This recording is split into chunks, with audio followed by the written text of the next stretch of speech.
Apakah Anda pernah bertanya, kenapa dan bagaimana Alkitab bisa ada di tangan Anda? Siapa yang menuliskan firman Tuhan untuk pertama kalinya? Dan bagaimana bisa muncul Alkitab dalam bahasa Indonesia?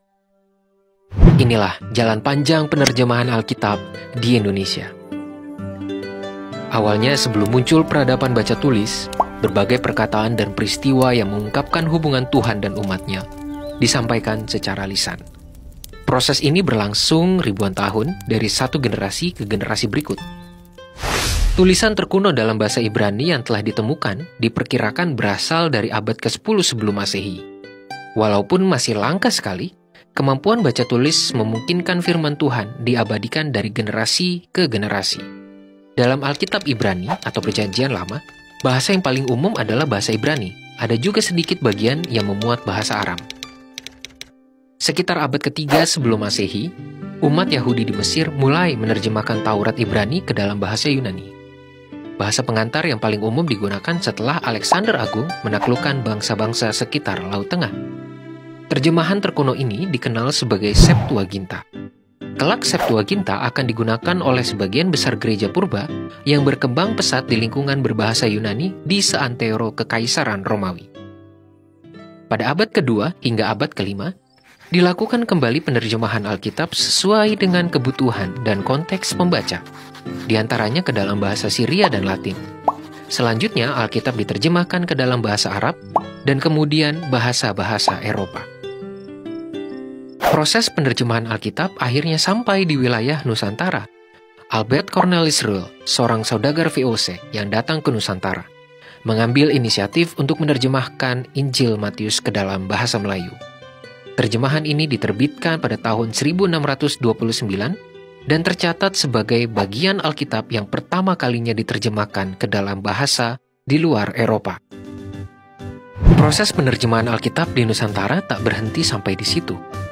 Di era kemerdekaan Republik Indonesia sejak awal tahun 1950-an, dimulai penerjemahan Alkitab ke dalam bahasa Indonesia. Awalnya dilakukan oleh para pakar dari luar negeri, namun sejak berdirinya Lembaga Alkitab Indonesia, tugas ini beralih kepada putra-putra Indonesia. Proses penerjemahan Alkitab terjemahan baru ternyata membutuhkan lebih dari 20 tahun. Menjelang akhirnya, Lembaga Alkitab Indonesia melakukan konsultasi nasional di Cipayung pada tahun 1968. Selain para utusan gereja Protestan, lembaga pendidikan teologi, para ahli bahasa, konsultasi ini juga diikuti oleh utusan gereja Katolik.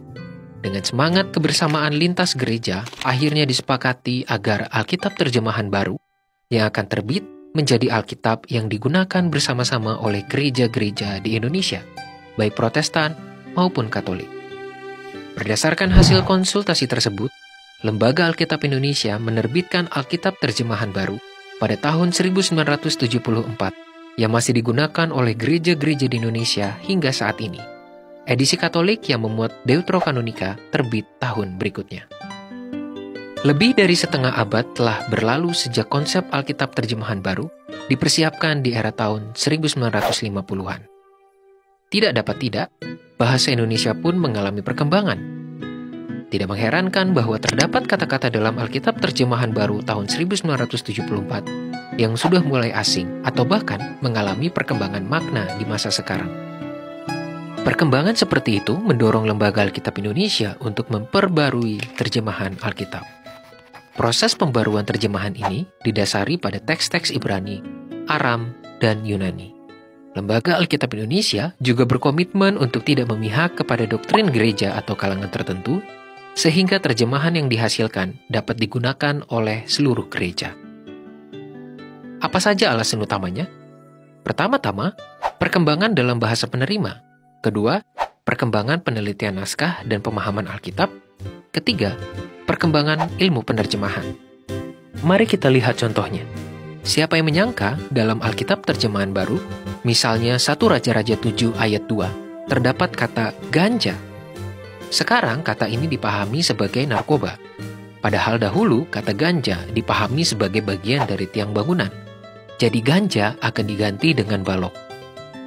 Bila terjemahan dalam Alkitab terjemahan baru terasa kurang jelas atau dapat menimbulkan salah pengertian, terjemahan baru 2 akan menggantinya dengan terjemahan yang lebih jelas. Misalnya, Nehemia pasal 1 ayat 8 di dalam terjemahan baru dituliskan, "Ingatlah akan firman yang kau pesan kepada Musa hambamu itu, yakni, bila kamu berubah setia, kamu akan kucerai-beraikan di antara bangsa-bangsa." Sedangkan di dalam terjemahan baru 2 akan dituliskan, "Ingatlah akan firman yang kau sampaikan kepada Musa hambamu itu, demikian, bila kamu berlaku tidak setia, kamu akan kucerai-beraikan di antara bangsa-bangsa." Agar istilah berubah setia tidak disalah mengerti sebagai berubah menjadi setia, padahal yang dimaksudkan justru sebaliknya, supaya lebih jelas maksudnya, terjemahan baru 2 akan mengubahkan berubah setia menjadi berlaku tidak setia, seperti contoh di atas. Untuk menampung masukan dari para pemimpin gereja, Lembaga Alkitab Indonesia bersama Lembaga Biblika Indonesia telah mengadakan 6 konsultasi regional pada tahun 2016 yang diselenggarakan di Manado, Maumere, dan Medan. Kemudian pada tahun 2017 di Jayapura, Pontianak, dan Yogyakarta. Dan memuncak pada konsultasi nasional tanggal 7-9 Februari tahun 2018 di Kinasih Resort, Bogor, Jawa Barat.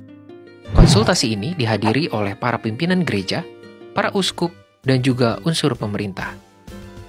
Disepakati agar konsep pembaruan dituntaskan dengan memperhatikan masukan dari konsultasi-konsultasi yang dilakukan dan dilakukan sosialisasi agar umat mengenal hal-hal yang diperbarui dalam Alkitab terjemahan baru dan bersiap menyambut terbitnya Alkitab terjemahan baru 2.